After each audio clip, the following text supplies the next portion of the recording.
Subscribe the video if you like the video. Only information, no बकवास. Subscribe करें. Thank you. Welcome back. Respect to all.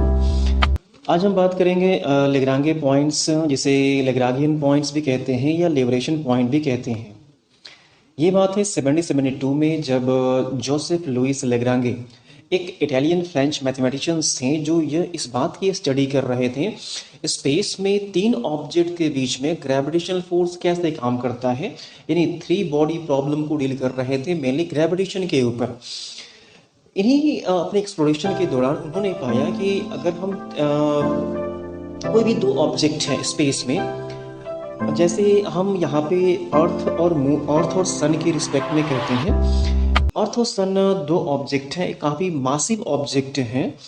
अगर उनसे एक सीधी line खींची जाए, यानी सन से लेकर के अर्थ तक एक लाइन ऑफ साइट खींची जाए, एक सीधी लाइन खींची जाए आगे और पीछे तक, यानी सन के आगे तक और सन के पीछे तक एक सीधी लाइन खींची जाए, तो ये कहते हैं कि अर्थ के चारों ओर कई सारे ऐसे पॉइंट बन जाएंगे जहाँ पे अगर कोई ऑब्जेक्ट रख दिया जाता है या ऑब्जेक्ट वर्तमान में है, तो उस ऑब्जेक्ट के ऊपर दोनों ही ऑब्जेक्ट, यानी जो तीसरी ऑब्जेक्ट हमने वहाँ पे रखा, ये जो तीसरा ऑब्जेक्ट उनके बीच में है पहले से, उन पे अर्थ और सन का बराबर ग्रेविटेशनल फोर्स लगेगा.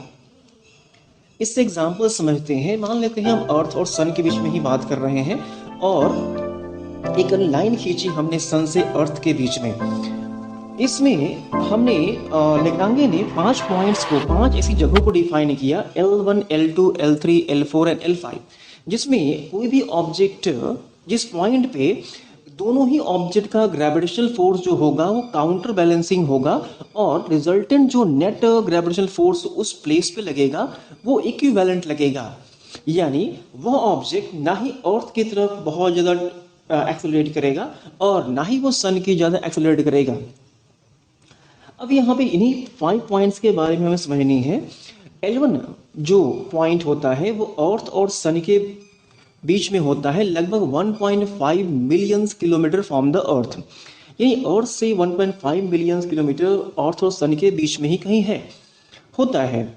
ये जो पॉइंट होता है, चूंकि अर्थ और सन के बीच में है, तो इससे सन के व्यूज को, यानी सन के ऊपर जो स्टडी होता है वो करना काफी आसान होता है, क्योंकि इस पॉइंट के ऊपर ना सन की, अर्थ की शैडो आती है, ना मून आते हैं, और ना ही हमारे इनके बीच में इसके आगे कोई एस्ट्रोनॉइट्स आता है जो स्पेस क्राफ्ट के व्यू को इंटरप्ट करे. तो हमारा जो मिशंस है, नहीं नासा का जो मिशंस है, जैसे कि सोलर एंड हेलियोस्फेरिक ऑब्जर्वेटरी, यानी सोहो मिशन जो हैं, सोलर एंड हेलियोस्फेरिक ऑब्जर्वेटरी मिशन जो हैं, जो खास करके सन को स्टडी करने के लिए बनाए गए हैं, वो L1 पॉइंट पे ही सिचुएटेड है, यानी 1.5 million kilometre from the earth. और ये उस पॉइंट से सन के कोरोना, सन के हर पॉइंट इन एक्टिविटीज के ऊपर गहरी तरीके से नजर रखते हैं, क्योंकि कोई ऑब्स्ट्रक्शन नहीं है. वहीं जो लेग्रांगे पॉइंट 2 होता है वो अर्थ की दूसरी साइड होता है. यानी अगर हम सन की साइड से देखें, अगर हम सन की साइड से देखते हैं तो वो अर्थ की दूसरी साइड होता है. अब इस लेग्रांगे पॉइंट 2 जो होता है, वहां पे फिर से ना सोलर विंड्स और ना रेडिएशंस उस ऑब्जेक्ट को इंटरफेयर करते हैं, उस ऑब्जेक्ट के एक्टिविटीज में इंटरफेयर करेंगे, क्योंकि यहाँ पे सन, अर्थ जो होगा एक शील्ड की तरह काम करेगा. चूंकि वो अर्थ की दूसरी साइड से सन से निकलने वाला रेडिएशंस या फिर जो हार्मफुल किरणें होती हैं उस स्पेसक्राफ्ट के ऊपर डायरेक्टली नहीं पड़ती, जिसके कारण वो ओवर हीटिंग से और हार्मफुल रेडिएशन से बचा रहता है. इस पॉइंट पे रखी हुई चीजें जो होती हैं वो डीप स्पेस ऑब्जर्वेशन के लिए काफी जरूरी होती हैं. L2 पॉइंट भी अर्थ से 1.5 किलोमीटर के डिस्टेंस पे होता है, अर्थ की दूसरी साइड पे. चूंकि ये अर्थ सन के इंटरफेरेंस से और अर्थ के और मून के इंटरफेरेंस से काफी दूर होता है, प्रोटेक्टेड होता है, तो डीप स्पेस से आने वाले काफी वीकर सिग्नल्स को, यानी कि जिसकी वेवलेंथ काफी कमजोर होती है, ऐसे सिग्नल्स को भी ये आसानी से डिटेक्ट कर पाते हैं. नासा का जो जेम्स वेब स्पेस टेलीस्कोप है वो L2 ऑर्बिट पे ही रखे गए हैं, यानी L2 लेग्रांगे पॉइंट पे ही रखे गए हैं। तो L1 लेग्रांगे पॉइंट पे सन के व्यूज के लिए रखे जाने वाले स्पेसक्राफ्ट्स होते हैं यानी सैटेलाइट्स होते हैं, जबकि L2 पॉइंट पे डीप स्पेस को स्टडी करने के लिए बने हुए सैटेलाइट रखे जाते हैं। जबकि L3 लेग्रांगे पॉइंट जो होता है वो सन की दूसरी साइड होता है, यानी जहां पे हम अर्थ से देखते हैं तो ये सन के दूसरी साइड होगा। और अभी तक नोन साइंस में लेग्रांगे पॉइंट 3 के एप्लीकेशंस के बारे में हम नहीं जानते। नासा भी लेग्रांगे पॉइंट 3 का क्या एप्लीकेशंस हैं, उसके क्या यूसेस हो सकते हैं, इसके बारे में कंफर्म रूप से नहीं कह सकता, because of it distance from the earth. क्योंकि वो अर्थ से काफ़ी ज़्यादा डिस्टेंस पे है, तो हम नहीं साइंस भी उस चीज़ों के बारे में जानकारी के लिए बहुत ज़्यादा एक्साइटेड नहीं है कि लेग्रांगे पॉइंट पे क्या हो सकता है।